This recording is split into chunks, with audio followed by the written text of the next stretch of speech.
Welcome all back to your latest edition of the NACL Summer Qualifiers, our second bout, and we're deep into the GSL stage, looking to graduate out of it for one of our squads today here on Aegis Esports. I am, of course, Slayer, stepping in for the lovely Gordo, and we've got the even more lovely Quacks dripped out to my side here. And Quacks, we've got a very fun matchup. Very fun for me because this is the first time I've gotten to see our big titan of the qualifiers, Dragoon's Goons, taking on Apex Mission Impossible.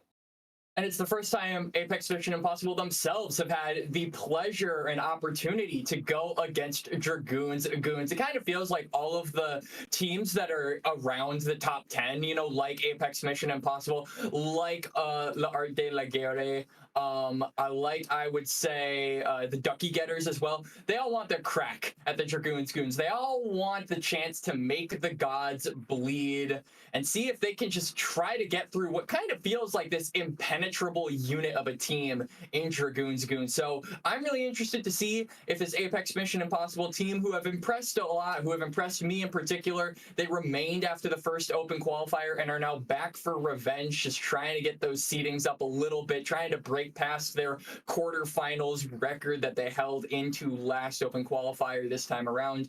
And I think that they have the totally have the opportunity to do it. I think there are certainly chances for an upset to happen. I think at the very least, AMI could be able to take a game off of Dragoon's Goons. That's a sentiment I exactly agreed with, Quacks, actually, when I was on a talk on Titan, but right before we start out here. So a little bit of a shout out over there to Titan Esports. But let's introduce our teams in a more formal manner here. We'll take a look at the Dragoons or Goons roster right now, coming at your screens here. It's the same you guys all know. Dragoon in the top side, Kizno in the jungle, Sudsy mid lane, Array and Daption round out that bottom lane. And I would like to very specifically shout out that bottom lane because I think Array is the #1 player in my mind in this entire tournament where I just watch this guy play and I go, why the hell is he even competing in the qualifiers, Quacks? Yeah.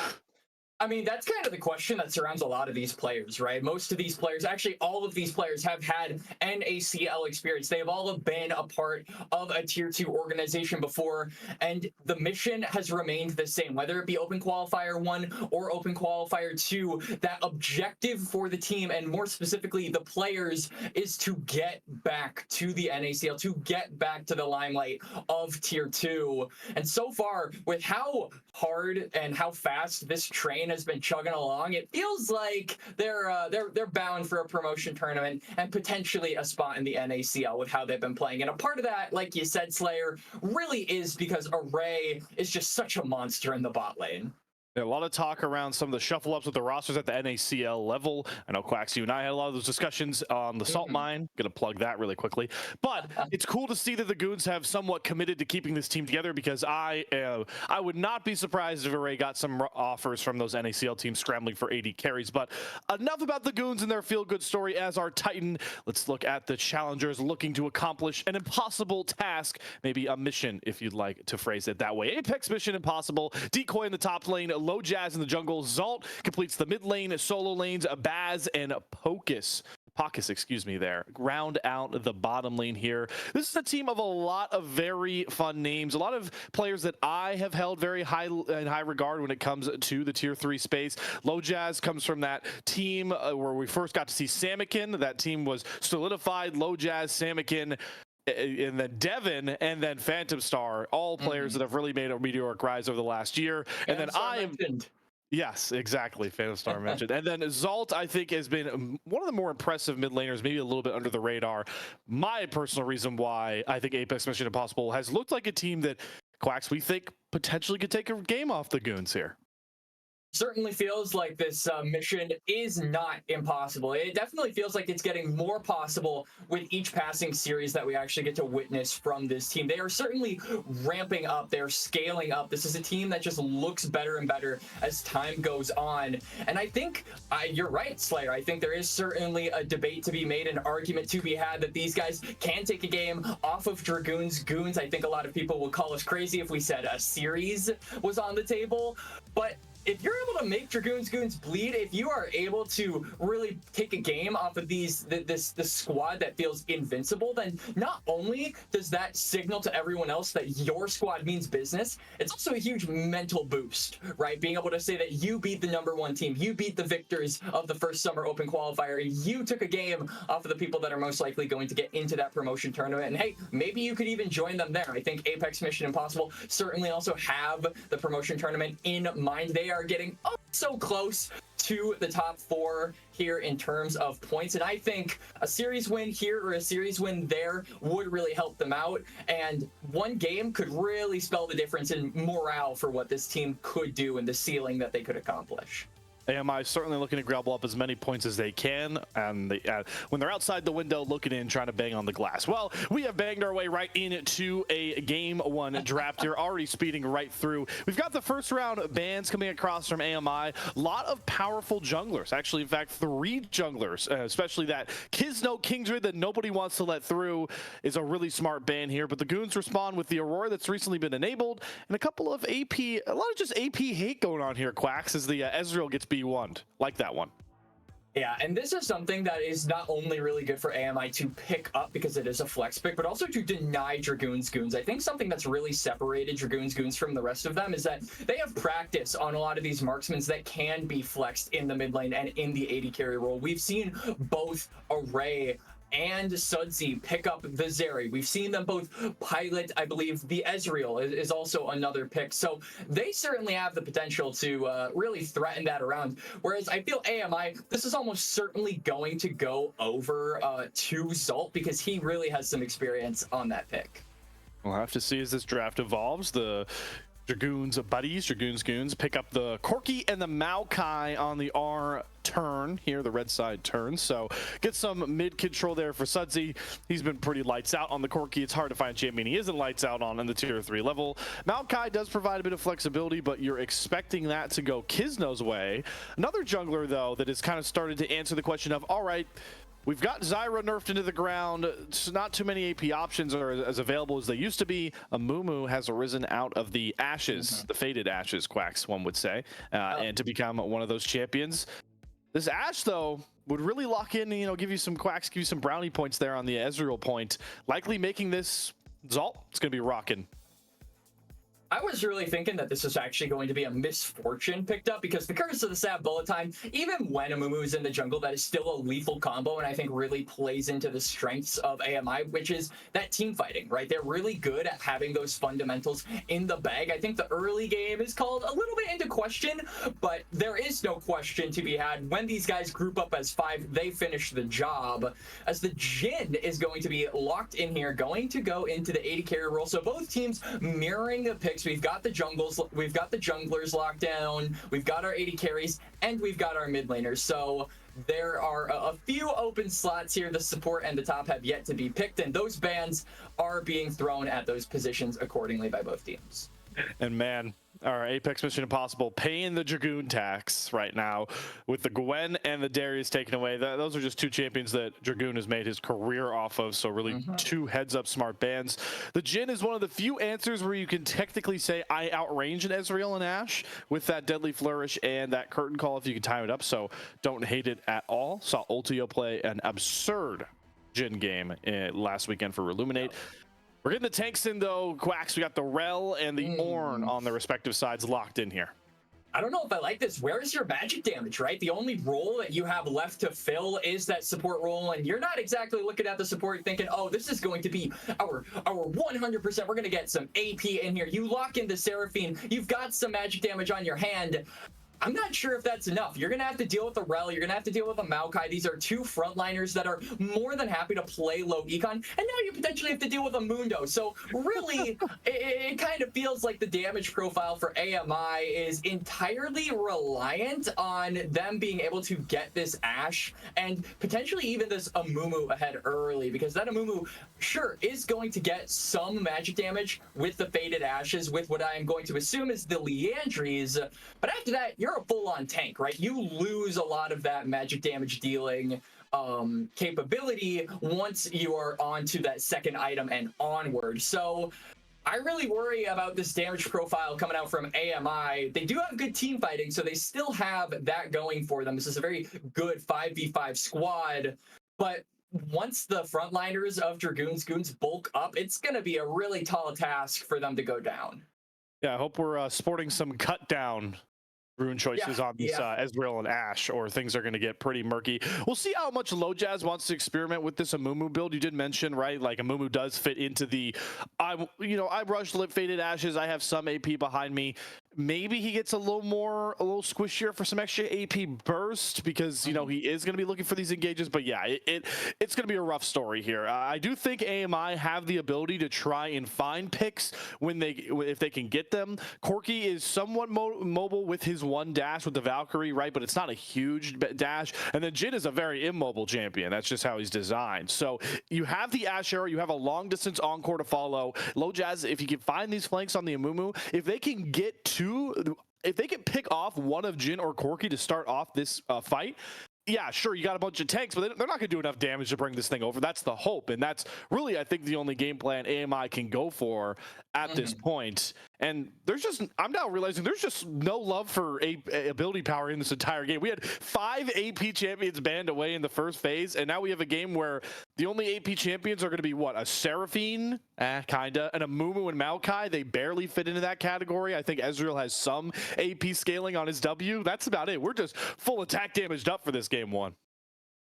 I think it is a little bit kinder to the side of Dragoons Goons, though, because Sudsy is piloting that Corki, right? This champion literally just does true damage, right? That's part of his passive. Sure. So there is that, I suppose, going for them, and Jin will eventually be able to get through the armor. I think when you're looking at the marksman of Apex Mission Impossible, armor pen doesn't really come into the equation until much, much, much, much later. And you're talking about higher econ builds for champions like Ezreal and like Ashe. So I think, if anything, the Goons are going to get their AD champions and their carries online sooner than AMI, and that's just going to give them a timer to really run over this game, and that might be all they need, to be honest, because, again, this is the best team we've got in Tier 3. This is the best team we've got in the promotion tournament. They know how to play around timers, and really, AMI, they've got to create some space of their own if they're looking to get advantages in this game. Yeah, certainly. And I do think the Goons are going to try and show how slow they could potentially play, because they're going to want to scale up, but they are the best team that the qualifiers have brought this summer, and they're looking to add another chapter towards that. Have looked shaky in the GSL stages before, are not too unfamiliar with dropping games. But the Goons have always come out on top in every format that isn't the Swiss, and that was only one game to Polestar. Outside of that, this squad has looked like a complete wrecking ball of Tier 3, and they'll start off showing it here in game number 1 as we hit Summoner's Rift, and potentially Kisno looking to find some early vision, but everybody fans out into a classic fan start that we all know and love. Expect really any too big of shenanigans coming out in the level 1. I think both teams want to make sure that their junglers are having as smooth sailing as humanly possible. Maybe they get some wards down. I mean, you can see that Dragoon is obviously trying to maybe bully decoy out, get a ward onto that blue, but they're defending it. They're making sure that Mundo cannot, in fact, go where he pleases, as Dragoon is actually losing health, attempting the woes of Mundo. The woes of Mundo, indeed. But Dragoon does not care. He's got corporate calls to make. He's got business to do, stocks to trade. Oh, we got some help back on that one. Is this like... he traded it back. Decoy? Oh! I think that's a win for Dragoon. Got to give it over. Yeah, worth. And now he might actually get the ward onto the blue buff, so... But there, speaking of a ward, there was a ward onto the red buff of Kisno, so they'll be able to spot out. At the very least, AMI walk away with some information as to where this Maokai is starting and where he might end up, which is likely going to be that bot lane. I feel like that is certainly the win condition for both of these teams. This bot side, very pivotal in this top side. They're comfortable throwing cleavers and throwing rocks at each other. Yeah, totally. I don't think top lane is going to be much but a Bit of a slugfest trading abilities here, but you never know with the sleeper assassin that is Ornn in those 1v1 matchups. Certainly feels like Apex Mission Impossible are going to be the ones that want to get the ball rolling a bit more in these early stages. Amumu, while he does love his Curse of the Sad Mummy, certainly can create with those double up bandage tosses if he can land them, but bot lane has the Goons currently shoving up, and it will be a clear up for Lojaz, where both of his lanes are seeing hearty shoves into the turret. Picking the Amumu, so you won't really be able to make any aggressive plays around this. Usually if you're playing something like the classic Kindred, maybe you could look for some aggression on toward the Maokai, really try to abuse that slow clear speed, but you yourself are a full clear champion. You want to, like you said earlier, Slayer, get to that Curse of the Sad Mummy as soon as possible, and just for the most part, I expect both of these teams to have a relatively relaxing early game and really just play around their carries item spikes. So until then, I don't expect we'll see a ton of fighting. I say that as Dragoon is actually going for a trade. His health bar is merely a small fraction of what he can use to make his corporate empire. He does not care for it. Hello, mid lane though. Kisno's gonna flash, lock down Zalt. Zalt is just dead here. Flashes over the wall. Actually, makes me eat my words, will be able to narrowly escape. He flashed though off of the Ezreal, and Kisno showing why he always is able to find those unique gank paths. Hold on, Decoy gets a big knockup though into Dragoon. Looking for that extra health shield. He'll get it, but he's still far too low. They're slugging it out. The two Titans. Time to play Mundo. Dodgeball, Dragoon. You got it in ya. He doesn't want it, but yeah, the help is coming through for Decoy here. First dodgeball's gonna whiff, and Lojaz is gonna look for the setup. Decoy going forward. He doesn't even need the help. First blood over to Apex Mission Impossible. Dragoon, not even thinking it was worth it to flash there. Ends up holding that summoner spell, but it is a solo kill going over to Decoy at the end of the day. Wave is also in a really good spot. It's pushing in toward the Ornn, so he will get all of those minions under the tower. He really doesn't lose anything for going to that solo kill, and it's just a trade of teleports at the end of the day. So both junglers making their presence known, and a lot more aggression than I was actually hoping for. We're only about 4 minutes into this game, Slayer, and already both of these teams are chomping at the bit in what is the least likely scenario, in my opinion. Without a doubt, Quacks, and we'll see if Kisno decides to pay attention back towards him, but he's getting a freebie gank setup. The CC lockdown coming through onto Pockets, but there's no damage over to carry out the kill, and he'll be able to just flash back out over the wall. Array just was not close enough, but Kisno once again flexing his muscles in another lane, and even pulls Lojaz down just to make sure there's no more funny business. And that pressure is going to force a Lojaz, like you said, to go toward that bot lane, but he might actually lose camps as a result. He's completely spotted out on vision. Kisno has that kind of information. He could look for those respawned chickens. And this timing, this just extra security that Amumu is trying to play is actually going to hurt him in the long run, as he's going to miss at least one camp. So Kisno, despite not getting the gank off, still finding advantages at the end of the day.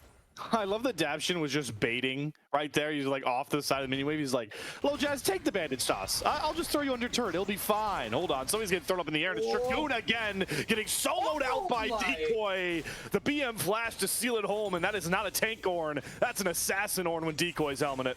That's a feels bad moment coming out there from Dragoons. Doesn't respect the Ornn damage. The grasp damage is so deceiving coming out from the Ornn. So another solo kill coming out for Decoy. Doesn't even have to expend the flash and forces Dragoon to use his. So a massive win coming out here for the AMI top laner. And really, that's not the big focus of this game, but it is going to be something that will pay dividends for AMI later down the line once this Ornn is allowed to leave the bird's nest of top lane and really join up with his team.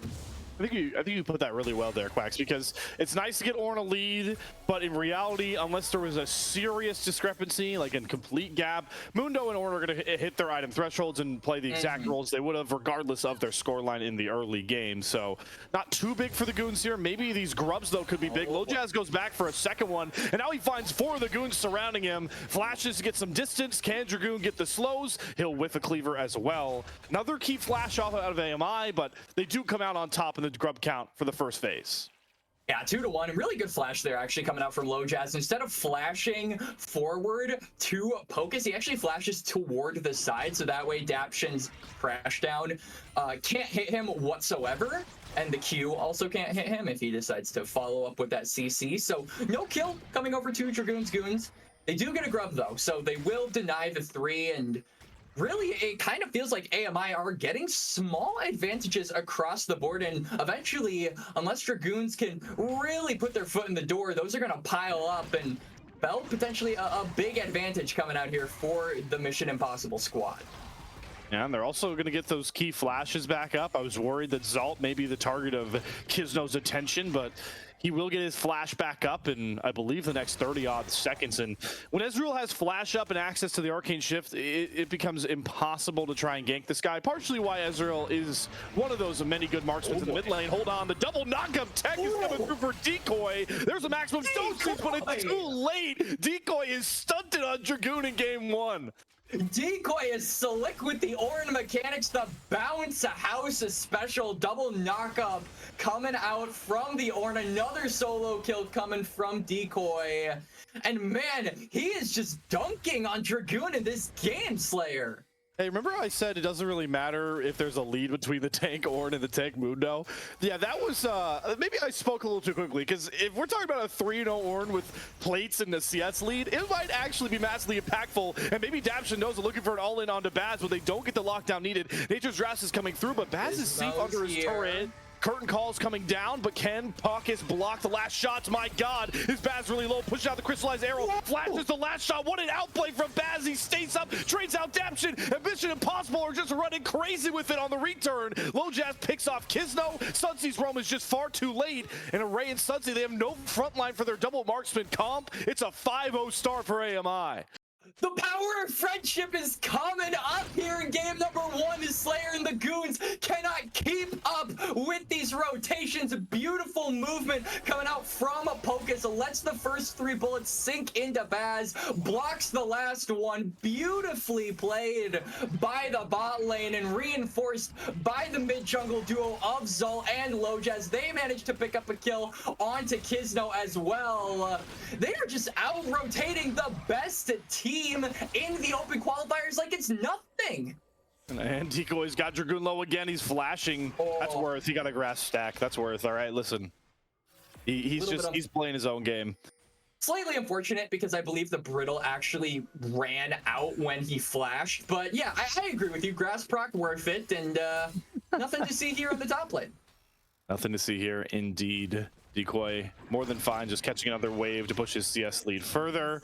The gold lead up around 2,000 at the 10-minute mark, but Kisno is able to find that first dragon. Now setting up for a potential bot lane dive, but we all saw exactly that LoJazz is waiting in the wings to see if Kisno pulls the trigger. Really smart patience here. Looking for the bandit shots, they have it, and they're going to go for the lockdown. Kisno immediately flashes to avoid any further CC. No Curse the Sad Million was available, but here comes a TP back from Decoy. Dragoon has to pop the maximum doses just to survive the Ornn Horn, and that's the might the Decoy currently holds over the top lane kingdom. Yeah, I mean, Decoy really putting the fear of God in Dragoon, and that is a rare sight to see. It really feels like Dragoon has been this player in the open qualifiers that's wanted to get back toward the NACL more than his teammates. We have seen him dunk on competition time and time again, get the solo kills that are constantly happening to him in this game. Somehow, though, Decoy is completely outplaying him, is really putting the work in for Dragoon. And it may not look like it now, as the gold lead is only around 2,000 in the favor of AMI, but once this Ornn gets those ornaments, once he gets some items under his belt, you have a 3-0 tank. You have the biggest commodity as your front line here if you're AMI. And Dragoons, they lost one of their biggest frontline members in the Dr. Mundo, so it is really going to be a disastrous, potentially, thing for the Goons to have to deal with come late game once these top laners, again, leave the bird's nest. Yep, we'll see how much they can affect the Rift when we get down there. LoJazz, though, doing a really good job to continue pushing the snowball forward. He grabs 5 of the 6 grubs. That's a big play for a team that's currently leading. But it still seems like Kizno and the Goons want to focus this bot side. A lot of attention. I believe that's the 3rd or 4th time that Kizno has been spotted hovering towards this bot side, and it's partly why Array, the guy we hyped up so much in the pre-show, has a nearly 40 CS lead to keep the gold lead somewhat decent close. Oh, hold on though. There's Arrow, there's Encore, but it's on to Kizno, who can certainly soak the blow. Pops in Nature's Grasp and will steal away that camp, so ton of useless ultimates utilized on both sides there. I really like the pressure actually coming out from Dragoon's Goons. They're really taking the moniker, if at first you don't succeed, try again, quite seriously here. In game number 1, that first tower dive, an absolute disaster for Dragoon's Goons, but because of the pressure from Kizno, him just constantly sitting in the bot lane, it has allowed Array to get a somewhat reciprocating lead in the AD carry role with, like you said, 40 CS, now has that static shiv, kind of a new build that's coming out in recent days, is the static shiv Jhin. Just helps out with Jin's biggest weakness, which is arguably wave clear. But it really is good timing coming out from Kizno. Despite the fact that they haven't really gotten kills, they have still managed to give enough pressure to the bot side of AMI to let this Jhin scale up and be a threat later on. And really, both of these teams just, again, thinking about that late game and playing the early game with little to no consequence. Little to no consequence indeed. Soon to graduate out of that early game as well. Plate's not far from dropping off these turrets. Nice to see that Array, though, picks up that solo play.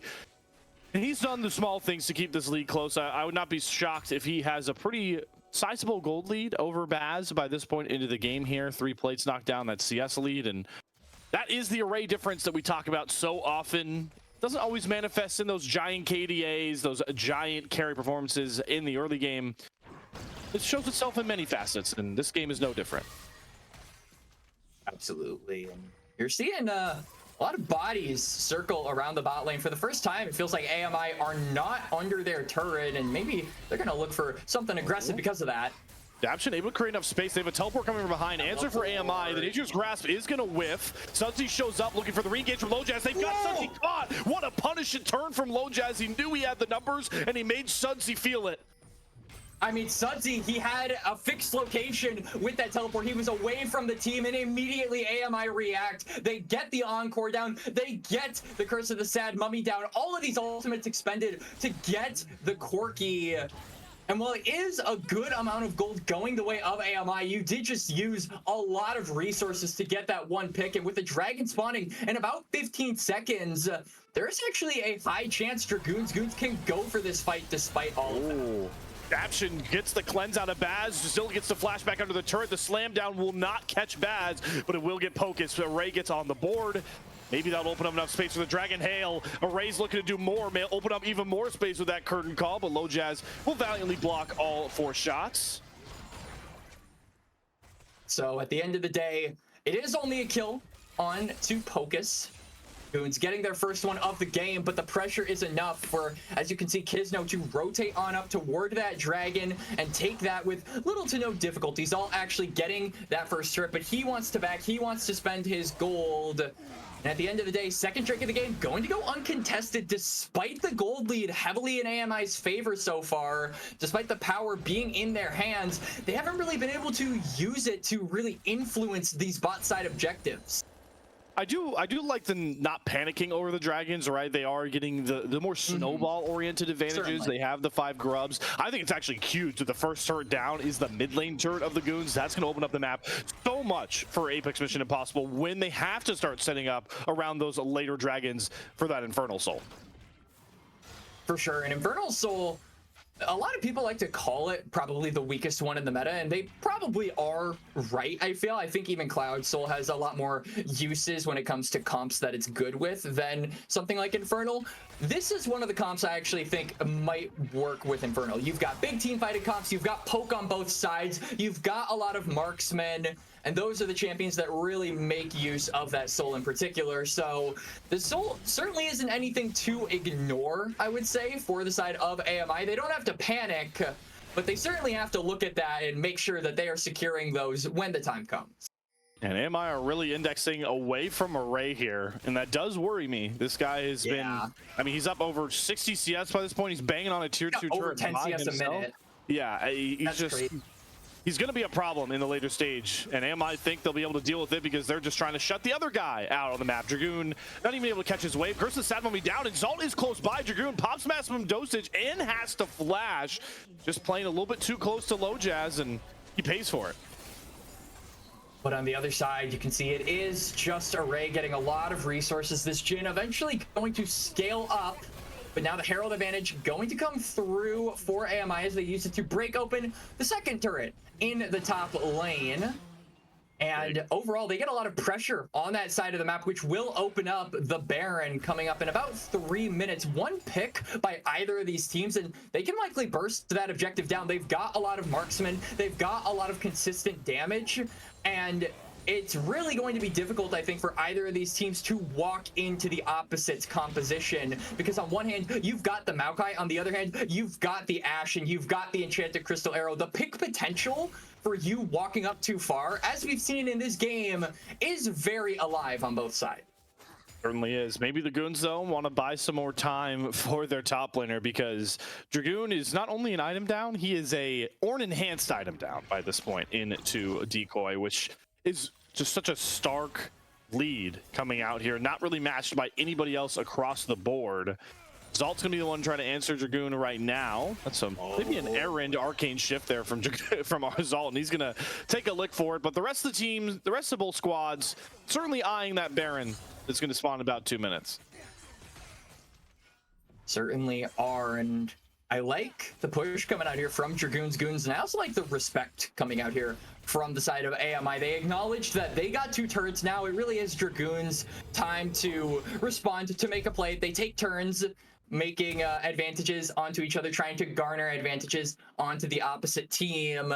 And the patience and the respect that AMI are playing with, just letting Dragoons have their turn, letting them make the aggressive play and come toward them, is really good, because it means that Goons aren't really able to get a big advantage back, and AMI are able to hold on to that gold lead. And that is especially important with this Dragon spawning in about, I want to say, a minute, a little over a minute. And at the same time, these Ornament Slayer, they're coming up big.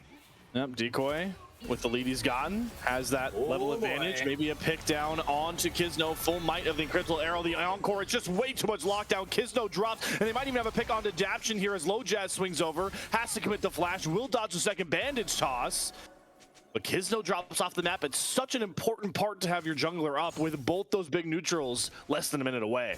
That setup for the Dragon is completely lost now, not having access to the Maokai, and the fact that he can throw those saplings in the bush to make it difficult for Apex Mission Impossible to get toward this bot lane river means that they get access to that side of the map. They'll get vision down, they'll clear any vision that Dragoon's Goons have, and it's just going to be the red team having to walk in toward the pit and potentially get denied soul point at, like you said, Slayer, the most pivotal time.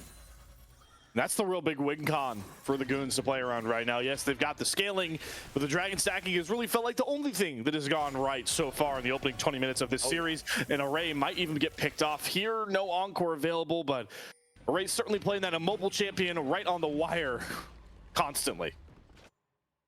For sure, and I think the Goons, they know they can't contest this Dragon. They know this is an uphill battle that they don't want to have to pedal up. So they're just going to give it, right? Sudsy actually managing to get some pressure on toward the top lane. AMI will have to respond to that.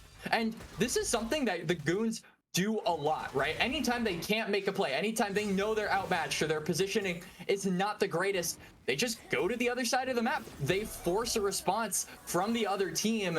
And you're seeing that exact play coming out now as Sudsy is even just sitting in the bush waiting for them to over-aggress on toward that Dragon. Yep, teleport committed from Zalt because they were worried. Didn't know where a lot of the rest of the Goons were, including Sudsy.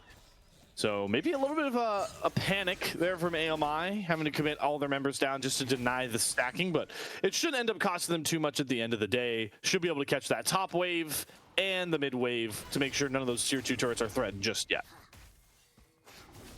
And they're making sure that nobody walks in toward that top side jungle either. The wards being placed down, the Hex Flash being channeled potentially by Daption. Oh, Zalt does get stunned up. Deadly Flourish lockdown, but Zalt is way far enough away and safe. And now Daption, he has no way to get out here. He went for the all-in play onto Zalt. It's going to cost him a essence shot right to the face. The decoy just pops Array on the other side. It's all up. Apex Mission Impossible. The Goons overestimate their top lane capabilities, and it's going to cost them a purple banner. And it's going to cost them members, and at the same time, Kisno maybe looking for the steal, does have the flash available. They do have to respect the Maokai's presence. Oh, and they're respecting it indeed. I think Zalt's just respectfully making sure this guy doesn't get in the pit. They even commit the Curse of the Sad Mummy just to force the lockdown. No sealed opportunity. 5 members strong. Apex Mission Impossible have Baron in their hands and the lead of a lifetime. For sure, they denied the Dragon stacking. They've got the Baron on all 5 members, like you mentioned, Slayer. They've got Decoy in the side lanes. He's not afraid of Mundo. Mundo cannot go where he wants. He cannot go where he pleases this time around. Because, man, AMI, they are on a mission here in the game 1. They are looking for the upset win. They are looking to get ahead here of Dragoon's Goons. And now the next stage of this game, they've got the Baron. They've got no teleports, though. So the cross-map play potential, not all there from them. They've really got to index on a side of the map, try to force down the turrets of one particular lane and just put their foot on the gas fully instead of trying to equal out and pressure all sides of the map. They've got to hit one part as hard as they can. Yeah, I think that's a huge call there from you, Quacks, because 2 TPs available for Dragoon and Sudsy. This is one way that better teams, more polished teams, always find advantages back in when they're down, is utilizing that teleport pressure. And Apex Mission Impossible recognize that. They are 4-1 stacking towards the last 2 tier 2 turrets up. Question now remains, will Kisno or Daption look for an angle in, because they are bleeding turrets fast? They've got the 4 grubs, they've got the mites spawned up, so this extra potential to take these turrets super duper quickly is really putting Dragoon's Goons in a precarious situation. My question is, how long are they going to continue this push? You don't have a dragon spawning for about another 2 minutes, so that is still decently far off. And your objective has to be not getting picked, not getting forced on, and particularly not over-forcing. Well, here we go. Nature's Grass, the route down onto Lojaz. He gets popped in an instant. The current call didn't even get it. Dragoon trying to hold the rest of Apex Mission Impossible at bear. Do the Goons look for the push here with the man advantage, trying to burn through the front line, front to back, but Decoy will not be burned through. He's just too goddamn tanky. Somebody knocked down the Orn before the health bars tick. There's the shutdown through for Kisno. And it's AMI that are now running for the hills. Man advantage to the Goons. And just when we thought they were sleeping, maybe a rumble in this game 1. Yeah, really, really good recognition coming out there from Dragoon's Goons. Kisno manages to find the angle, groups up all of AMI, and crucially, they miss the encore. It's not a huge one coming out from Pocus, and Baz also not really able to make a splash with that enchanted crystal arrow. So their ultimates, they miss. They don't necessarily hit the marks they were hoping to get to. And the Goons, they burst down Lojaz as a result. But my question is, what can this equate to from the side of Dragoon's Goons? The Dragon going to spawn in about a minute. The ultimates will have been replenished from both sides by that point, I would imagine. And despite that win, despite those 2 kills, AMI are still in the lead here. I do like to see, Quacks, the build adaptions from both these teams, recognizing this is such a tank battle. Baz already getting that Mortal Reminder stacked up, has the heal cut, and then you can see that, I mean, Array is second iteming LDR, and Sudsy's also looking to get what I believe will be an LDR as soon as possible. I gotta think that's a reaction to how Decoy's early game went. But there is one stark difference between some of the builds from AMI and Dragoon's Goon Slayer, and you know what that is? Do you know what that is? Well, I want to hear you say it, even if I do know it. That's what I'm here to do. The ornaments are going to potentially make the difference. Yeah, thank you, PVS, for hovering over those. You've got the Trinity Force Masterwork complete. You've got the Leandry's Masterwork complete. The era of cool names for the ornaments are gone. Riot got really lazy. But what isn't gone or I guess what is gone is that dragon, and it does go to the side of AMI. Now the dragon count is equalized, and it really feels like the Goons, despite getting those 2 picks, they're running out of win conditions beyond just brute force through fights and hope you can win the 5v5s. Yeah, Quacks, it certainly feels like the Goons are willing to stall this game out and play as patiently as they can. Maybe recognizing that if they do lose one big fight here, it could really break the game open and their base, which will likely result in a game 1 win. But like we saw with that mid lane play, Kisno is always looking, Daption is always looking, and if you give them an inch, I fear the Goons may take a mile. Oh, they absolutely will take a mile. This is, again, I know how many times I've said it in this broadcast, but this is the best team in the open qualifiers, right? One tiny little advantage and they could likely take the game off that. We're already seeing ripples of that advantage in the mid lane. Getting 2 of those picks allowed them to get vision down, allowed them to get pressure around the map. And overall, while it isn't the most notable thing, it does mean that the Goons are better off than they were, 5 or 10 minutes ago, and by a significant amount that I don't think many other teams in the open qualifiers would be able to match. Yeah, I think this gold lead would be in the double digits if it were any other team but the Goons. Absolutely. By this point. It is important to mention, though, with those Ornn augmentations like you talked about, that the gold lead is, in fact, from an item stat standpoint, a lot bigger than that 4K margin with those masterwork items, excuse me. And it is probably going to make the difference in a lot of these fights. And, you were talking about the Goons. They're good at stalling. They're good at making sure that they can look for those picks, look for those opportunities like they did in the mid lane.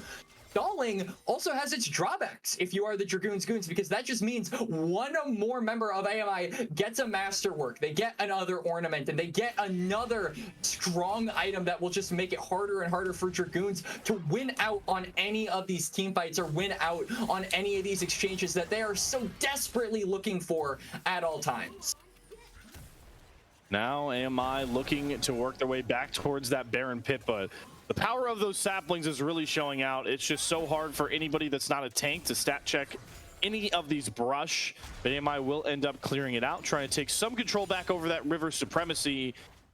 And that does mean, while stalling, that Dragoon still gets his time alone on these waves. He has been farming up like a menace, and despite the early woes, is at 3 items. This is where you want your Mundo to be if you are the Goons. Daption. Oh, here we go, though. Nature's Grass. Does Daption find an angle? They can't get to one of these carries, but it's Dragoon that has the flank. He's railing on to Pocus, trying to lock down Low Jazz. Daption nearly drops himself. The fight stalled out. Which tank will drop down? It's first Low Jazz to fall. Dragoon held the rest of AMI at bay with his Mundo alone. But the health bar is very low on Daption. AMI don't want to back down just yet, looking to help control the mid lane. But the mid lane is not the priority for the Goons. They're looking to turn towards Baron. And the angles once again show themselves. They get 2 points of pressure coming out from Daption and from Kisno. And they manage to pick off a Low Jazz completely alone. Now 1 member down, the jungler, and it means the Goons, they're looking to go all in. They're looking to equalize this game. And they've caught Baz on the side. Daption settles him up on a silver platter. Array knocks him down, and here come the Goons. Gurn ball through for Array. One more shot to Pocus will drop him, but everybody on AMI is running for the hills. Daption may fall, but it means the rest of Apex Mission Impossible drop in a line. It's only Zalt left up, heralding towards his tier 2 turret, and this game is just flipped on its head in the name of the Goons. And just like that, the Goons make a magic. What was once 25 minutes of AMI supremacy turns into 5 minutes of hell as the Dragoons get their lead back. They get their advantage and their win con snatched right on back toward their side. The Baron will be claimed, and the Goons, they're looking to claim why they are the best team here in the open qualifier, Slayer. Yeah, I was shocked.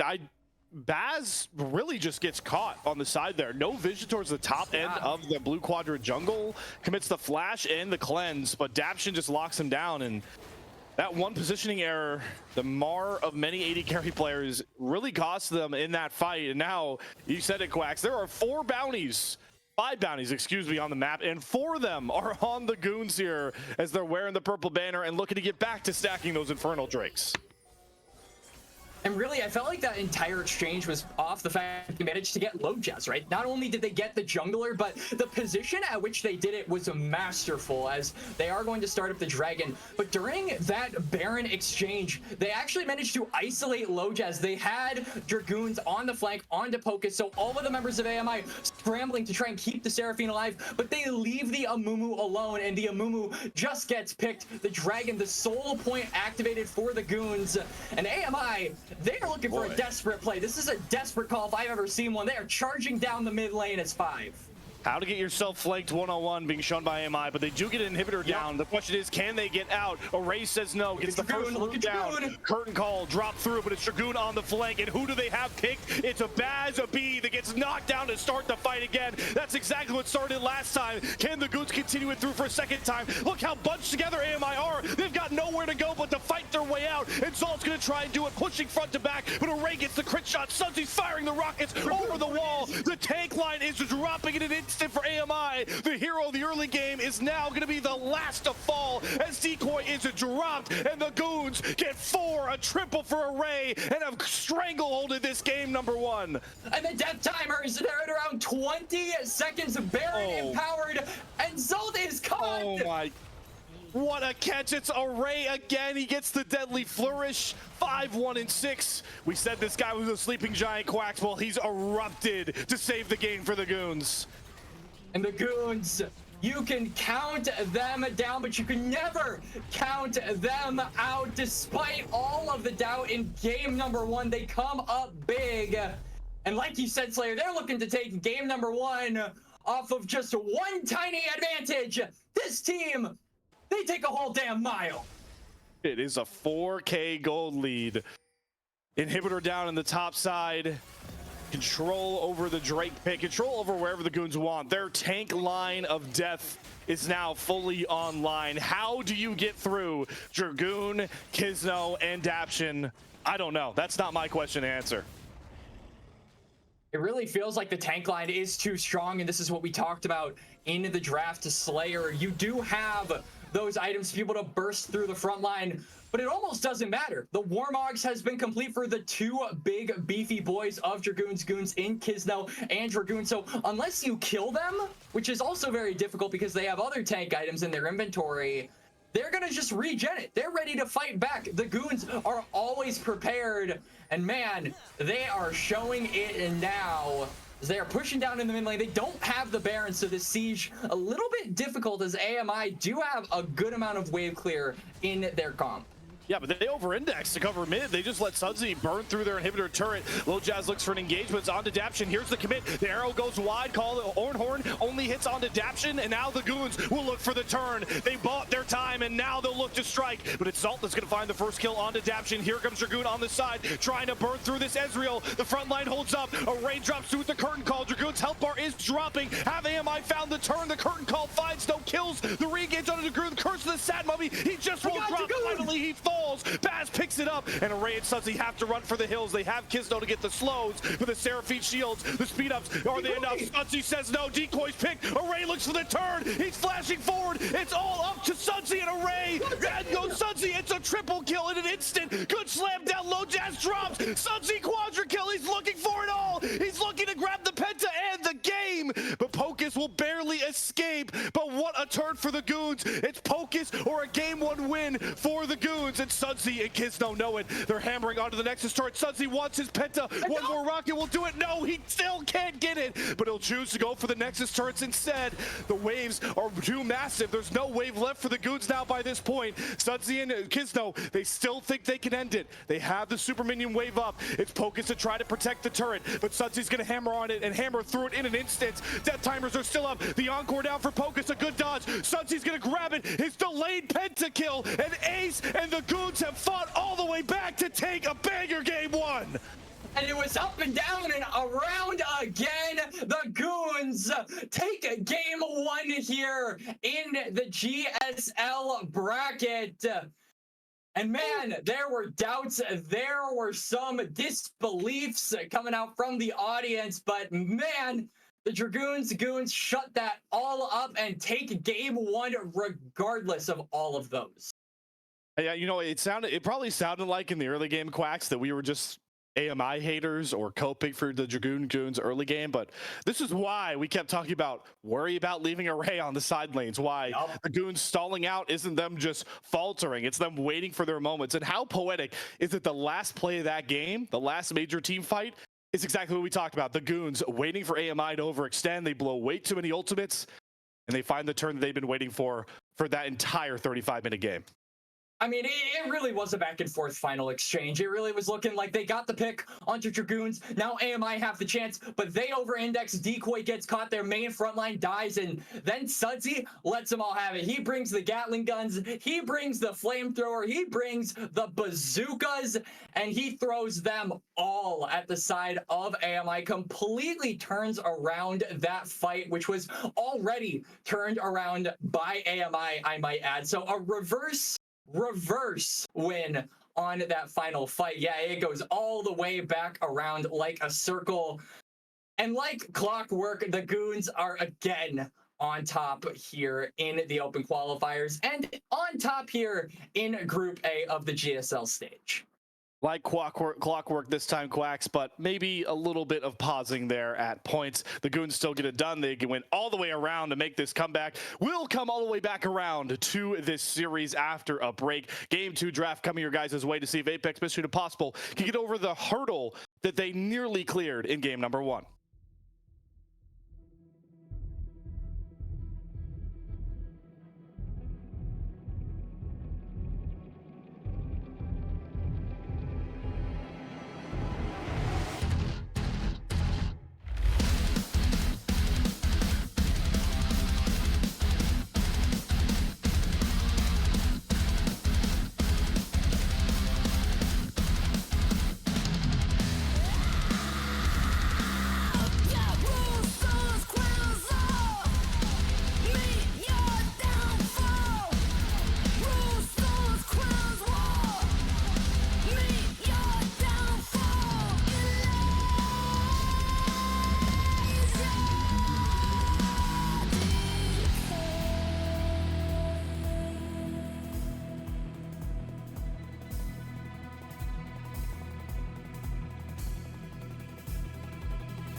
Back in action here at Aegis Esports' Twitch channel with our coverage of the Group A upper bracket bout between Apex Mission Impossible and the Dragoons. Goons. Game 1 was a real close one, but a defining one for the Goons, showing why, Quacks, they are just the dog to beat in these qualifiers if you want to be a real challenger when it comes to the promotion tournament.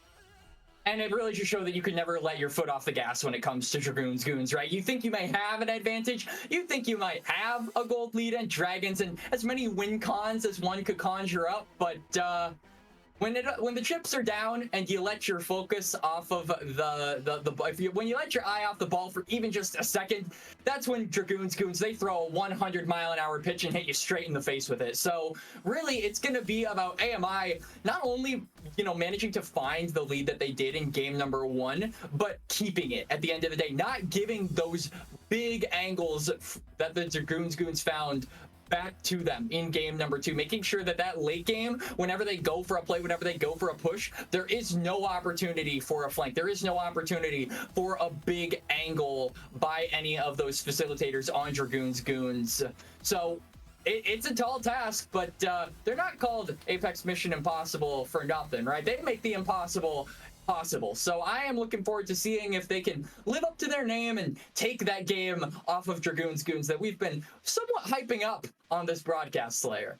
Yeah, I mean, game 1 at points in the first 20 minutes, I would have said Apex Mission likely with how ahead they were in game number 1. So it's just getting over that final hurdle.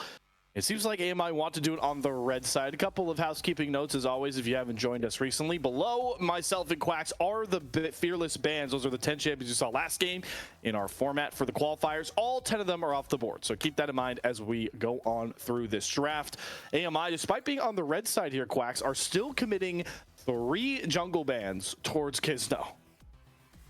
But the champion that wasn't banned away was the Aurora, the new deluxe 300, because I think we've reached 300 years of game design experience. Hawk and I were having a conversation about this last weekend. Aurora picked up here for Dragoons Goons, and I'm actually really curious to see if this will go mid lane or top lane. We had a bit of a discussion on the Salt Mine, you and I, Slayer, as to where this champ's preference lies, because we've seen last week with it, Prank had a really impressive performance with it in the top lane. So that flex, albeit undervalued and underrated, is certainly on the table for Dragoons Goons as they do pick this champ up. Does seem like I believe that is going to be Sudsy on the Aurora. They immediately enter with the Oriana, which, funny enough, Quacks, is one of those champions we were debating which one is the counter to the other. So yeah, we actually were. We'll get to see it in action here. I do like this pickup, though, for Pocus. Leona is still my favorite support in the current meta, so you grab that one, compare with so many of those marksmen. Makes a ton of sense. For sure. Leona, really, there are no downsides to picking this champion. It's a great alternative to something like a Nautilus if you want more, I would say, teamfight scale. I think Leona is a lot more influential in teamfights, whereas Nautilus is more of the lane dominant engage support of the two. But speaking of lane dominant engage supports, we've got the Alistar locked in here for Dragoons Goons. So they're actually hiding the 80 carry pick coming out here for Array, unless that is something crazy like an Aurora ADC. Array has not yet picked his champion, so the big boy of Dragoons Goons does not yet have his pick, and with that Nocturne drafted on up for AMI, I would expect a lot of these upcoming bans to be toward that 80 carry position and just making sure those marksmen continue to get pinched. Yeah, am I in a fever dream? We're back to drafts that I remember pre-marksman mayhem. There are no marksmen picked in the first phase. There's not going to be a marksman likely in the mid lane for this game as well. So this should just be 4 straight marksman bans like you were talking about. The only ones that were off the table going into this phase were Jhin, well, I guess they're Jhin, Ezreal, and Ashe. So you can see why Zaya's the target. Really like that Misfortune ban. She is just overtuned to all hell right now. For sure. And a decent amount of scaling coming out from both teams. I wouldn't hate it actually in this game if maybe Smolder was picked up for either of these teams. You've got the engage, you've certainly got the peel, and you've got the team fight starters on your team. I think Smolder would work well for both of these comps. Actually, I think Ashe is also on the table as well. Maybe if you want a little bit more range. Actually, wait, no, Ashe is taken off the table. I don't have eyes. but it is actually going to be the Zeri coming up here for AMI. So lane dominant pairing with the Leona. I like this a lot, and I think it's going to be up to the Goons to either match fire with fire or just turtle up and make sure that AMI are the aggressive ones and they're the ones scaling up. Yeah, I wouldn't hate a Jinx pick next to an Alistair. This is aggressive from Array. Oh, This yeah. does get locked in. Oh, they're All right. looking for the smoke. I'm worried about any Kai'Sa getting picked in this meta. I will say Array playing Kai'Sa is maybe going to show why I shouldn't be so worried. If it was anyone else, I would have a lot more concerns about it, but this is Array we're talking about. This is the golden child of the open qualifiers, the man that everyone wants to see in the NACL. So I have faith that he'll be able to pick this one up, even though I agree with you. These are suboptimal conditions to pick a champion as aggressive as Kai'Sa. You're going into a Leona, you're going into a Nocturne, you're going into now potentially a Cassante. So this is a pretty difficult scenario for you to be in if you're Array, but he can certainly make the impossible possible, like what we're hoping AMI can do. As the Cassante is going to be the last lock-in here for the draft, a quintessential counter pick actually to Aatrox, and one of Dragoon's best champions. So maybe Decoy can give him a taste of his own medicine like he did in game number 1. Yeah, I mean, kind of gets overshadowed with how that game turned around, but Decoy gapped Dragoon in the early game on the orange. So we'll see what sort of fruit this matchup bores into game number 2. Fun question though, Quacks. How long do you think it's been for yourself since you've seen the Orianna Nocturne? Because for me, I feel like it's been a couple of months, maybe. I certainly haven't seen it in the qualifiers yet. I think I saw it actually picked up in the first summer open qualifier. I believe, I forget from who, but I do think it certainly is less popular. I agree with you, right? Because a lot of the 80 carries that are meta are ones that are either heavily indexing on poke or ones like the Zeri or like the Kai'Sa that like to go in. So it kind of feels like these are champions that Orianna and Nocturne combo can really capitalize off of. So it has certainly become less popular, but I think really, with the amount of trust and the amount of cohesion Lojaz and Zal have shown with each other, this is a combo that I think really works out well for them if they can pull it off, because this is a very scary mid-jungle duo. They have shown time and time again why they are one of the best ones in the open qualifier. So if anyone can pull it off, I really think it's going to be them. Certainly, and it's going to be fun to see what the Orianna Aurora matchup looks like, mainly because of what we know is coming to League of Legends with those buffs. I feel like this will be a matchup very much so dictated and tried many times once some of those buffs come through. So we'll see what Zalt can do in that matchup. Also very excited to see Kisno on the Sejuani. I know he's so good at those King Druids. He made a name playing a lot of those AP junglers, but he's getting target banned by AMI. He's the one that they don't want to let him play his comfortable champions. We'll see how the Sejuani can create in the early game, because he has 2 lanes where he can get that passive stun proc off earlier than expected. If he goes to gank towards Dragoon or he goes to gank towards Daption, I would expect him to be more aggressive in the early game up against a Nocturne from Lojaz that really needs Paranoia to be as much exponentially more effective on the Rift. Agree. And I think in this game, Kisno has a little bit of a heavier job or a heavier burden on his shoulders to execute in game number 2, because game number 1, we saw a lot of him on the Maokai sitting bot lane, making sure that Array could get that farm, could get up ahead on that Jhin. This game, though, I feel like you have your work a little bit divided, because while you certainly want to visit that bot lane, there is also that top lane matchup. There is also that Aatrox. Last game, he didn't really have to worry about that, right? That was a wet noodle fight, a tank v tank matchup in game number 1. So Kisno didn't pay it any mind. This time around, though, I think he's going to have to pay some mind toward the top lane, while also simultaneously keeping that pressure that we saw in game number 1 in that bot lane. Certainly, right? That's a great point, because while Dragoon was sort of faltering, we were like, all right, it doesn't really matter, because if Dragoon can just get to some of these tank items, he's just going to be the Mundo soaking up damage regardless. And he was. And he was. But he's fall behind on this Aatrox. Not the same story. Yeah.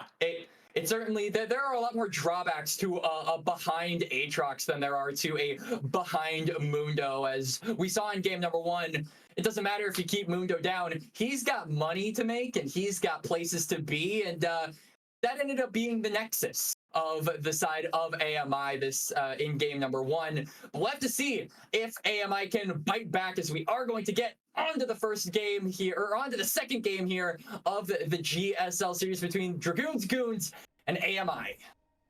Swap sides for this one. AMI on your red side, the Goons marching up from the blue side here. Everyone on the Rift has that thought in their mind from game number 1.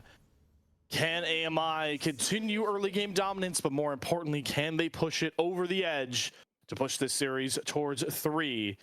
But once again, the Goons, even though they're not playing the tank front line, I believe still have enough scaling to where they can play as patiently as they want to, or as fast as they want to. Certainly feels like it's going to be a faster paced game in this second game, right? Because you've got more damage, I would say, on both sides. You've got an aggressive top lane, which we didn't see in game number 1, like we've already highlighted, and you've got more aggressive summoners, I think, coming out, particularly from the bot lane. Pocus rocking that ignite on the Leona, so this is spelling danger for Array and Daption. This is saying, the moment I get level 2 and the moment I get that E, I'm gonna dart straight for this Kai'Sa, and I do not care about the consequences. So that'll be fun to see, but might not be fun to be on if you are Array and Daption, because they have got to make sure that that engage cannot happen. Always fun to see Leona and Alistar match up, as they are both the 2 champions I like to call not champions at level 1. So it's always funny when they do match up. I'm glad you highlighted level 2 being so powerful for both of them. The Aurora is so powerful in a lot of matchups. A lot of these big-time mid laners in this tournament have already been able to show out on it. Even some top laners, like Quax mentioned so well. We'll see how this Orianna matchup goes. It's a lot of learning in this game number 2 in some of these interesting matchups, where we could have our series done and over with if the Goons decide. Top side looks to be the clear path for both of these junglers as we get minions crashing into waves. But they did start on the top side, which means they're probably going to end on the bot lane at the end of the day, which is not surprising at all, as AMI, they're the first ones to get level 2 down there, so they're going to try and bully off the Kai'Sa and the Alistar from that wave. But in the case of Dragoons, Goons, they have a lot more leeway when it comes to these aggressive bot lanes, because they've got a Sejuani, right? This is a champion that doesn't really care as much about full clearing, save against as much as something like a Nocturne, who wants to get that paranoia, wants to unlock the combination with Orianna, and just basically wants to make sure nobody is fighting until he says it's okay to fight. And I think that gives Kisno a timer to go on toward this bot lane, look for those aggressive plays on this Sejuani like he did on the Maokai, and hopefully just lay the hurt onto Baz B and Pocus. Well, Dapson's looking to get engaged in a little bit early, with Kisno still on his clear here. Good damage down, though, from Array. Doesn't take a single lick. Able to get that PTA proc. Will sort of adjust the lane, as we see all of our lanes starting to adjust to the full range of abilities coming online here. Like our observer shows so well. Low Jazz a little bit slower on his clear, still on the blue buff. A bit of an opening for Kisno. And Kisno going to be favored in taking this crap. He has the prio in mid lane. He has the prio in bot lane. I think Low Jazz, yeah, he knows he's outmatched. He knows he doesn't have the assistance from his teammates to go for a fight here. And so as a result, Kisno just going to get that crowd, just going to get that full clear. And Low Jazz not going to fight it. Not gonna contest that whatsoever. Smart heads up play here from Low Jazz, recognizing those lane states. Will, like you mentioned, Quax, make sure it's a clean trade of camps here with both scuttles and clean resets to come out for both of these junglers. Still quiet on the Western front right now. Nothing really kicking off, no summoners blown. Maybe things will start to change once this first dragon comes in about under a minute.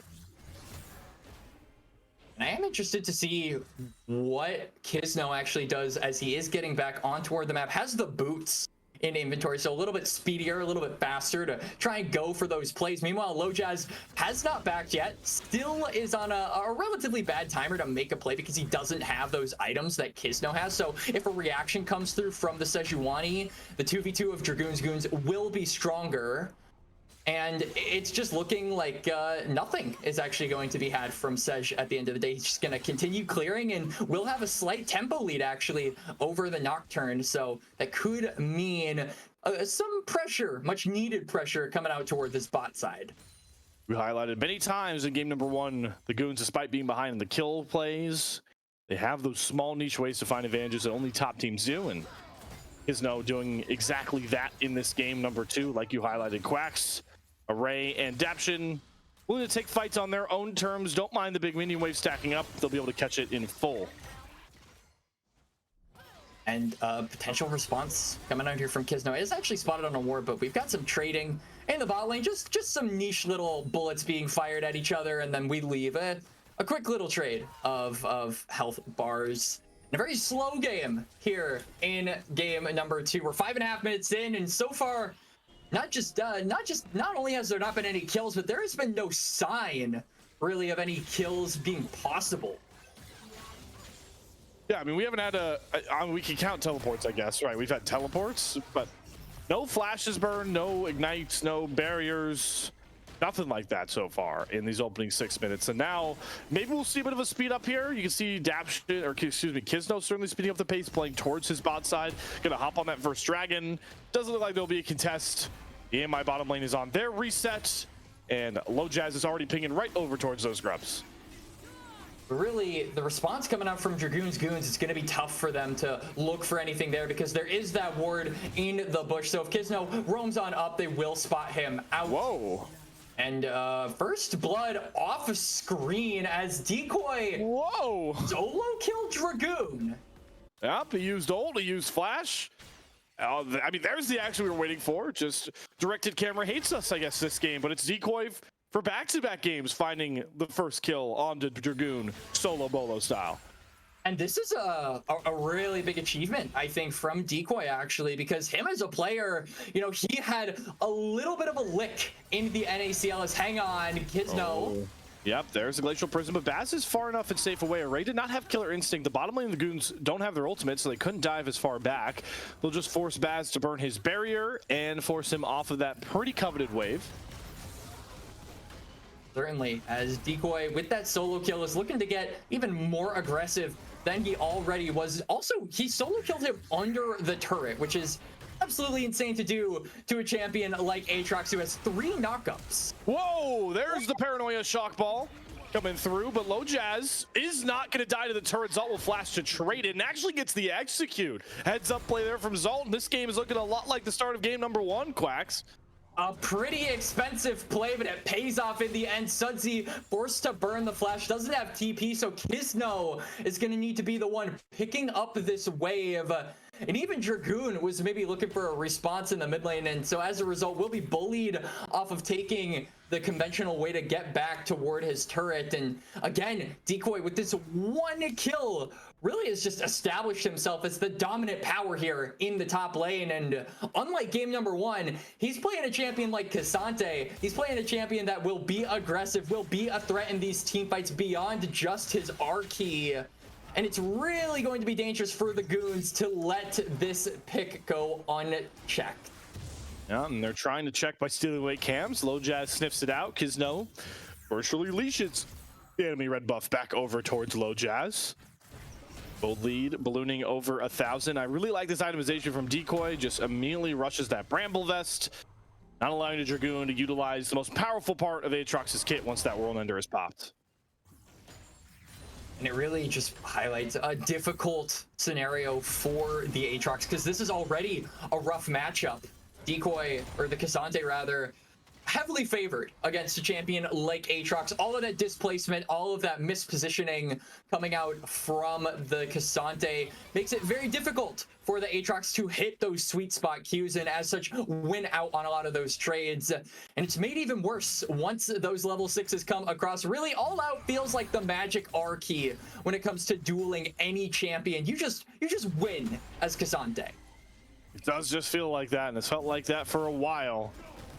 holding up in this game number 2 for Decoy as well. A lot of pings going down towards that bot side though, as Decoy takes another positive trade. Here we go. There's a shockwave paranoia combo down. It's just so Zalt won't get jumped on, but it's LoJazz that throws himself into the fray. Sunsy's still able to stay safe, trying to push the damage back out, but it's a rated dash through with the killer instinct to find one. Decoy gets another solo bolo to even out on the other side of the rip, but the between worlds will trap Zalt in. Sunsy goes invisible. Array grabs a double kill as the Goons explode in the bot side river. And a well-played fight coming out from a Dragoons. Goons Array really utilizing that killer instinct to get into the fight quicker, and as such manages to pick up those 2 kills despite the solo kill again coming out from a Decoy. This Kai'Sa now with the gold lead, with the 2 kills, with the items she'll likely get after clearing this wave. You just can never keep Array down, can you? This man, isn't he in tier 2, Slayer? Get him on a permanent team in the NACL. Well, he's looking to make himself and his squad a permanent team on the tier 2 level here. He's shown up, like you mentioned, once again in another matchup, another best of 3 bout, but that is 5 on the tally of Decoy solo kills on Dragoon just in this 1.5 games. And Decoy, you know, I mentioned it earlier, but there was a bot dive. This is a guy who got a tiny little lick of tier 2 being a sub in this most recent split. He had a taste of success in the scene, and now he is so goddamn thirsty. He wants it back, and he is getting all the solo kills to try and prove it here in this game. And against a player like Dragoon, who many highlight as probably the best tier 3 top laner, that's a pretty big achievement, and that will certainly get some eyes trailing your way. And speaking of eyes, a lot of them are on these grubs. And it looks like the Goons are willing to once again give up 5 grubs. I mean, what can they do? All of the might of Apex Mission Impossible are hovering towards this pit. There's the 5 grubs secured. Dragoon, though, back to what he does best when he falls behind. Just weak siding, picking up wave after wave, turret plate after turret plate. And Decoy will finally go down there to answer. But this is a little bit worrying, I feel, from the side of Dragoon's Goons. It almost feels like you traded those those sides a little too early if you are Dragoon's Goons, because there's a dragon up. Cloud is next on the menu, and I feel like you want your bot lane there. I feel like you want them on that side of the map versus your top laners, especially with someone like Dragoon, who has been struggling in this game so far. It really doesn't give you any extra advantages to have him in those fights, especially not when Decoy is so far ahead at this point in the game. And I think dragons are the next objective for the side of AMI. You can see they're all channeling their recalls and likely just gonna go bot lane. The Goons also looking to go that way, so maybe building up towards our first real 5 versus 5 with the way everybody's pathing around. Looks like all ultimates are available. Don't see many key flashes down either here, Quacks. I'm getting excited. This certainly is going to be a bloody fight. You and I hope so, Slayer. I'm sure everyone watching also hopes so, as it does look like AMI as a group are the first ones toward this river. You can see Daption trying to establish some level of control, some level of presence for his team, but you don't have Sudsy, you don't really have Dragoon. Overall, it is AMI gaining control of the Dragon Pit. Yeah, and there's the paranoia. They're going for Array. The flash was late. The shockwave doesn't land. It was channeled too early. LoJazz will be able to get out. There's the between worlds to trap everybody in. Lightning crash for Baz over the wall. Everybody's just grouped up. Who's going to push the damage through? It's an all-out onto Sunsy. Decoy finds the first pick. AMI, though, have to backpedal. LoJazz health bar low. Salt can't get close enough. World Ender pop for Dragoon, but does he have enough damage? There's the headbutt onto Baz. Pops the barrier. Still trying to kite back with the lightning crash. LoJazz limps away. Here's Decoy still having that all-out form of Cassante, and he's pushing it all right. Trying to go forward. Dragoon looking for the trade justly on Zalt. Will find one. Can Baz get the damage back down? No, it's a lockdown, a push through, and a shutdown onto Decoy. The Goons bide their time and win a key fight. And just like that, the Goons prove that they are the team fighting kings of the open qualifiers. They decimate AMI off of a misplay coming out from LoJazz and Zalt. The ultimate from Ori being channeled too early. The shockwave not able to connect onto anybody. And although Decoy manages to get the kill onto Sudsy, the K'Sante was completely alone, isolated from the team and the Goons without really having to worry about the frontliners from AMI, the big threats from AMI and this K'Sante. They just full steam ahead and they pick off the members one by one. You can really see, you know, this is the problem with Zeri. Baz did not have that static shiv done in that fight. It was no item Zeri. And that felt like a fight where Zeri takes over. I mean, how many times, Quacks, have you seen a fight that extends where a Zeri with Lightning Crash just reaps the rewards? Yeah. Too many times to count is gonna have to be my answer, Your Honor. But through all of that commotion and all of that fighting, the Dragon remains left unclaimed. So neither team really looking to go for that. You can see in their positioning too, they're not really interested in going for that neutral. I say that and now they actually ping toward the Dragon. But is going to mean that Seoul is yet again in the control of Dragoon's Goons. This late game scaling win con. They're so good at playing around it. Wow, a lot of committed there to try and kill off Daption. That's World Ender out from Dragoon, looking for the turn on to Zalt, but here comes the paranoia. Low Jazz has come for the assist, but Dragoon already gets the first kill. Can he heal through Low Jazz's damage? Trying to kite back. Aatrox moment. It's a certified Aatrox moment, and Dragoon slams it home. 2v1 outplay.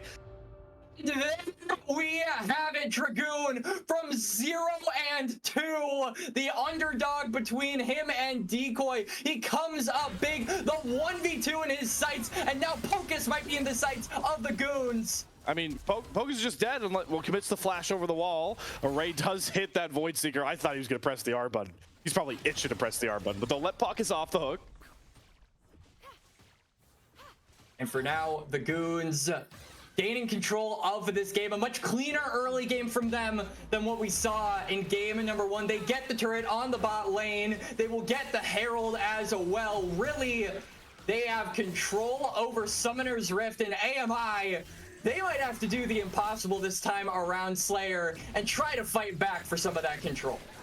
It is crazy the trajectory Dragoon went on. The fact that he picked up those 2 kills and that shutdown gave him the goal to get to Black Cleaver first item, and now this top lane landscape is so different. The real sleeper, maybe not too much of a sleeper from these last couple fights, is Array, who still, once again, I feel like a broken record, has a clear lead over his AD carry counterpart, and you can tell because of how similarly they're both itemizing in this one. I mean, yeah, I actually didn't think about that. The itemization is essentially identical, but Array is just that bit ahead, and that makes it pretty obvious. And really, Array doesn't have to do much this game, I have to think. He really has a good team built around him, one that can start the fights up, and as we saw in that earlier bot lane exchange, when the time comes, he can just killer instinct on forward, join the fight when it's advantageous, when all of the summoner spells and the abilities from AMI have been burned. The Kaisa will reap the rewards like she has so many times around, and Array will be there standing when the fight is over. And something that won't be standing much longer might be this mid turret, as the Goons actually do channel on toward that Herald. They get the charge, but they won't manage to get the structure at the end of the day. Yeah, only one structure down in this entire game. Supports, though, going for Mortal Combat. Solarflame does not stun up Daption. He's holding on to the Unbreakable Will and doesn't even have to use it. Man, Pocus really wants to kill Daption for some reason. That is 2 solar flares in a row that he has committed onto the Alistar, who used ult once, barely took any damage from it, and now I think Daption, after learning that the solar flare doesn't matter, doesn't even pop the ult like you mentioned. Oh, Sudsy might be picked off, though. There's the paranoia down. We'll hop into the invis between worlds to try and dash all the way to the other side of the fight. That is some Aurora high IQ, and now the Goons explode back forward. Daption likes his angle. Ray killer instincts. Executes Low Jazz. Baz B has to use the barrier and hop right back over the wall, but they leave their valiant support behind. Pocus soon to get picked off. Will use the blast code really well, actually, and how is Pocus living? This is the second time I thought he was dead, but he ends up surviving. Hold on, though. All out. Here comes the World Ender as well. Does Dragoon have enough damage in the tank for Decoy this time? It certainly looks like it. Revenge is a dish best served cold. Revenge comes up for Dragoon, and with no one on the top side of the map, he might just take this tower. He does not have the grubs in his inventory, but what he does have is time and resources. This is actually going to commit the TP from Zalt, so a big summoner spell lost for the side of AMI, especially with this dragon spawning in about a minute. That is a major flank angle lost from the side of Apex Mission Impossible, and a huge door closed for them, and what is a pretty pivotal fight coming up. Very pivotal, and it all just revolves around this Nocturne Orianna pick. Whenever you draft this comp, that's what you play for, and we have not seen the Shockwave delivery system work just yet, and now it's going to become very difficult once more because Array's flash is back up. He's got the cleanse, and I mean, I guess Sudsy's the target of that combo as well, but Quacks, it really feels like the only guy you can go for is going to be Array with that combo. It really does. I mean, and even Array, you know, he has the flash, he has the cleanse, he's gonna have the killer instinct up soon. So all of these defensive maneuver abilities for Array are accessible in this next team fight, which just makes it so difficult for AMI to get the kill onto this Kai'Sa. And even if they do get the kill, they're stuck in the middle of an Aatrox that is now 5-2 on 2 items, along with an Alistar and an Aurora. So you might get 1 kill, but you're certainly going to leave that fight with 1 kill if you go too aggressive. Well said indeed, my friend Quacks, as the Goons will knock down that mid-tier tier 1, and now to see if they can finally pick off Pacus. You see how much they're committing. The Solar Flare down. Paranoia used defensively. Lojaz will go in. They're trying to target Sudsy, but he just ignores the Shockwave, gets them between worlds, pops to the backside, tries to execute Focus, but maybe he went too far. Pacus is pulled, so Wizardry out of his hat again. Bazby gets 1 kill. All out to pick off Kisno. Good setup from Decoy. It's now Daption and Array, but Array has no angles in, and Apex Mission Impossible finally get a skirmish win they need, and they're looking to push the tempo. Array is able to scathe the way. Dragoon too late to the party. And it's a 4-on-2. You can see that Zalt, he's on the top side of the map, doesn't have the TP to be able to join up with the rest of the squad. There is potential for the Goons to maybe look for an aggressive play, but instead they're going to count their losses, they are going to lick their wounds, and they are going to give up this dragon. So soul point denied. Array stat checking Zalt though. Gets that Orianna flash down just for that killer instinct. Making sure to let the AMI side know, Quacks, that he is still not to be messed with in this one.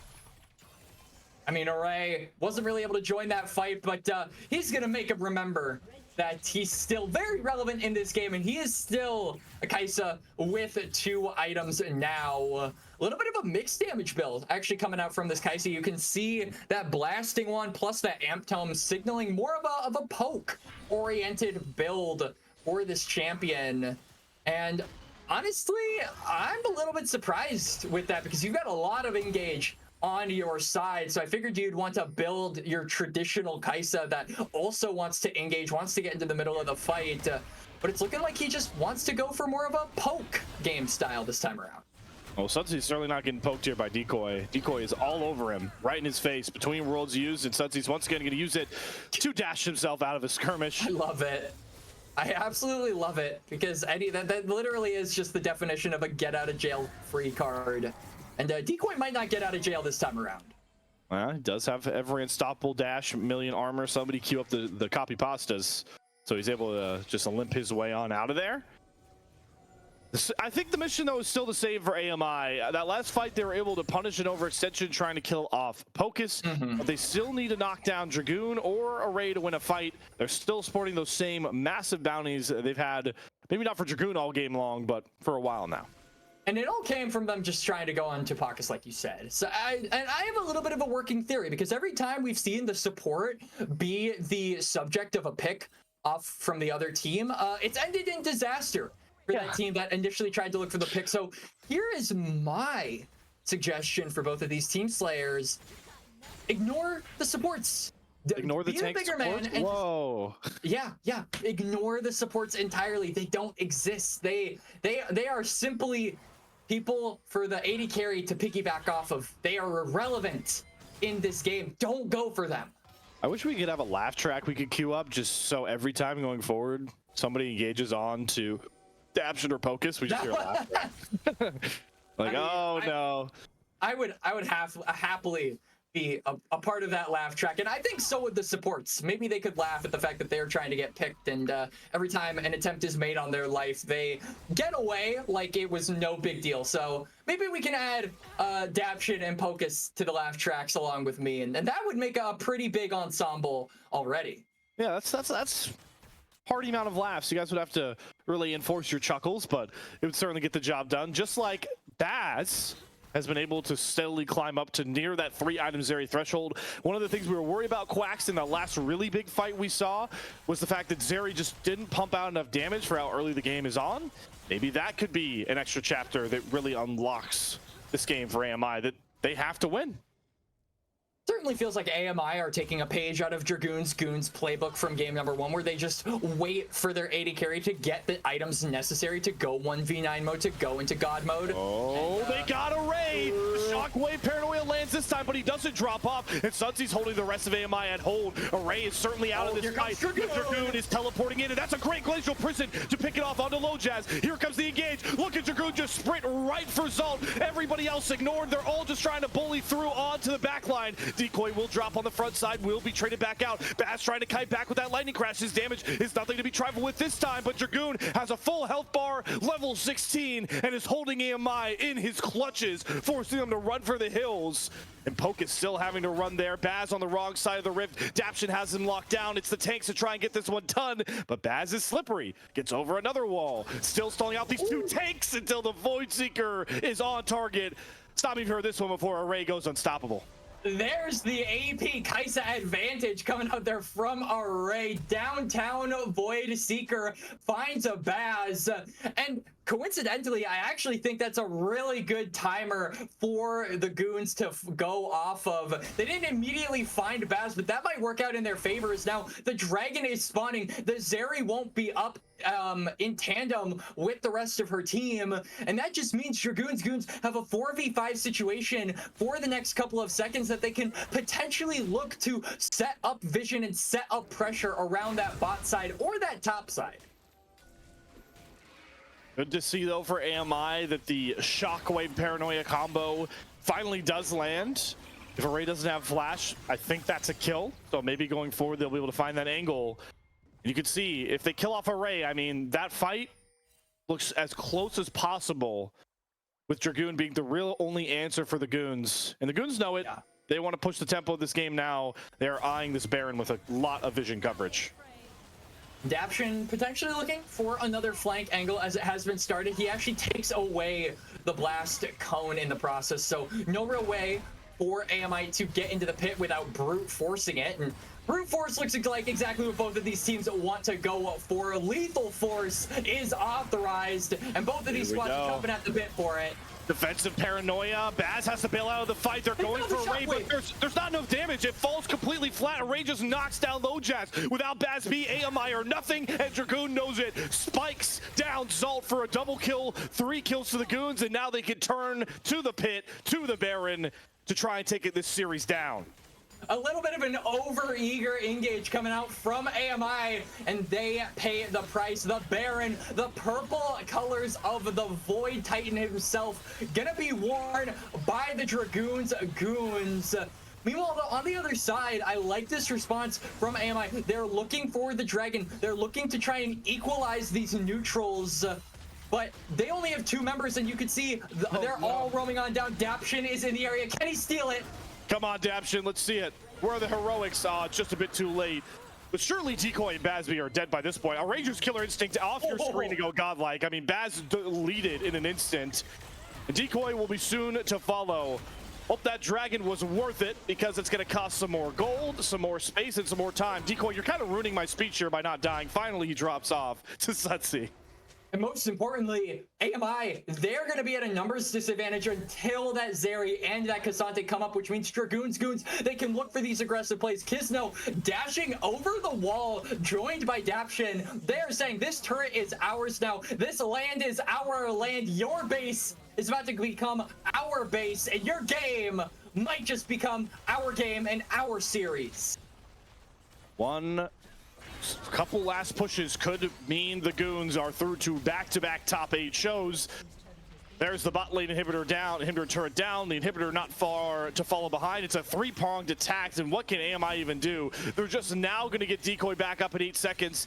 Just using the paranoia made to push them off. There's the shockwave combo, but it's onto 2 tanks. Low Jazz is going on a suicide mission. He still stays up, and Zalt's actually pushing the damage out. It's Sunsy with the flank. The Between Worlds sets up the knockdown in an instant. Sunsy wipes him off the board. It's now only Decoy left up, and Dragoon is going to confidently handle business. Decoy goes back towards his own Nexus turrets. Array goes even further back to try and execute him in the fountain. Decoy may slip away for another day, but there isn't a game left for him to hold. It got dicey. It looked close in game 1, but Dragoon's Goons will not break their gooning streak just yet. They will not be bested in a best of 3 or best of 5 just yet. The gods still are yet to bleed in the qualifiers, and they're back to top 8 like everybody expected. Exactly where they belong, at the top of this open qualifier mountains stands Dragoons. Goons with a 2-0 sweep over AMI, and despite Apex Mission Impossible's best efforts, they just could not find the avenue. And this really, I feel, this series really added an extra layer to how difficult it is to topple Dragoon's Goons, because they had a rough early game in level 1. They had a rough early game in game number 1. It felt like all the chips were down. It felt like AMI, they were just one step away from ending it all. But just like that, the Goons, they lock in, they go crazy, and they turn that around in the blink of an eye. So everyone looking at this series thinking, oh, Dragoon's Goons, they're good, but they can bleed. It's time to reevaluate just how strong this squad is, in my opinion. Yeah, this squad feels like they are basically promotion bound. I mean, if we want to get, I don't want to get super technical. Quacks, you know the rule, we don't do math on stream, but yeah, they're now, you know, they were up 25 points over the next closest one. They'll grab a big chunk of points going to top 8 as the representative of Group A. Like we expected, the Goons are nearly locked into the promotion tournament, but are still eyeing that #1 overall seed that, like I want to remind everybody at home, only goes to the team that wins the second qualifier.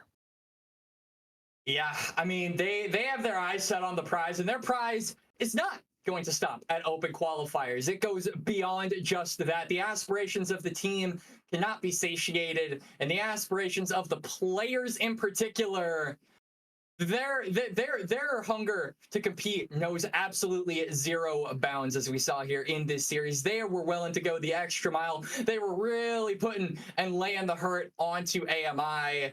And they, until proven otherwise, they're just going to continue to do that. The question really becomes, who can make the gods of Dragoon's Goons bleed? And AMI, unfortunately, were not the ones to do it this time around. They were not the ones to do it this time around, but they still have a road back for a redemption arc if they'd like.